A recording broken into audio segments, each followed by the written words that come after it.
He is known for being an English poet, painter, and printmaker. He is recognized for his contribution to the poetry and visual art of the Romantic Age. His name is William Blake. In the bustling city of London, during the vibrant era of Romanticism, lived a man named William Blake. Although largely unrecognized during his lifetime, Blake would go on to become one of the greatest artists and poets that Britain had ever produced.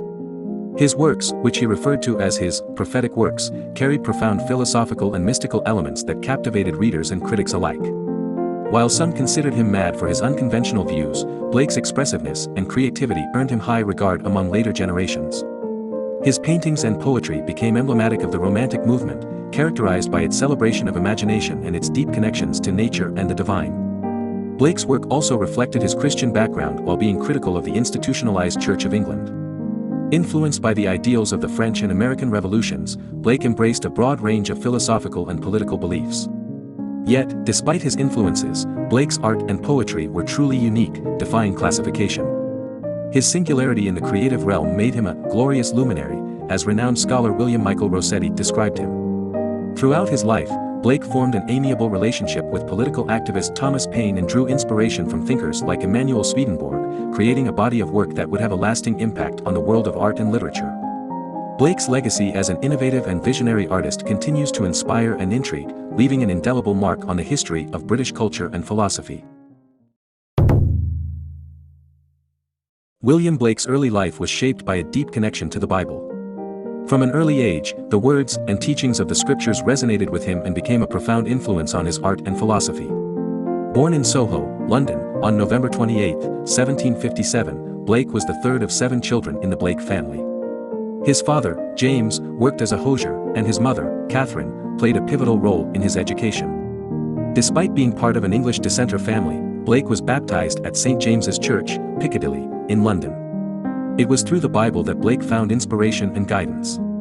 The scriptures became a wellspring of creativity and spirituality that fueled his artistic pursuits throughout his life. The profound impact of the Bible on his young mind was evident in the way he interpreted and expressed his ideas. At a young age, Blake began engraving copies of drawings of Greek antiquities, a practice that allowed him to explore classical forms and techniques. His father, recognizing his talent, provided him with materials to develop his skills. Through these drawings, Blake encountered the works of revered artists such as Raphael, Michelangelo, Martin van Heemskerk, and Albrecht Dürer. These artistic influences, combined with his exposure to the Bible, shaped his unique artistic style and approach. While Blake's family enjoyed a comfortable wealth at the time, they recognized his headstrong temperament and opted for a different path of education. Instead of sending him to a conventional school, they enrolled him in drawing classes at Henry Parr's drawing school. It was during this time that Blake's love for poetry began to flourish. He delved into the works of renowned poets such as Ben Jonson, Edmund Spenser, and the Psalms, expanding his knowledge and refining his own poetic voice. William Blake's early life laid the foundation for his later philosophical and artistic endeavors. The influence of the Bible and his exposure to classical art and poetry shaped his understanding of divinity, morality, and the power of creativity. Throughout his life, Blake continued to draw inspiration from these early experiences, allowing him to challenge traditional beliefs and offer unique perspectives on the nature of existence. William Blake, a young apprentice engraver, found himself immersed in the world of art under the guidance of James Byrne. On that fateful day, August 4, 1772, Blake embarked on a 7-year journey that would shape his artistic style and philosophical ideas. As he delved into the ancient craft of line engraving, little did he know the profound impact it would have on his future endeavors. During his apprenticeship, Blake had the opportunity to explore the grandeur of Gothic churches in London, most notably Westminster Abbey. It was within the walls of this magnificent structure that his artistic sensibilities took flight. The abbey, adorned with suits of armor, painted funeral effigies, and waxworks, left an indelible mark on Blake's creative vision. The faded brilliance and vibrant colors of the abbey's decorations became an integral part of his artistic repertoire. While engrossed in sketching the intricate details of the abbey, Blake encountered the mischievous boys from Westminster School. They would occasionally disrupt his artistic pursuits, teasing him relentlessly. One particular incident led to a confrontation, resulting in Blake inadvertently knocking a boy off a scaffold. The fall was accompanied by a thunderous crash, leaving a lasting impression on all who witnessed it. Having experienced such disruptions, Blake sought solace within the walls of the abbey. It was here that he claimed to have had divine visions. In the presence of Christ and his apostles, he became a witness to a grand procession of monks and priests, their chants reverberating through the sacred space. These ethereal encounters fueled Blake's spiritual and philosophical musings, setting him on a path of profound introspection. The years of apprenticeship had a profound impact on Blake's artistic development and philosophical outlook. The rigid training in the old-fashioned form of line engraving, though considered archaic by some, instilled within him a unique artistic sensibility. The enchantment of the Gothic churches and the transcendental experiences within Westminster Abbey expanded his understanding of divinity and the boundless possibilities of the human imagination.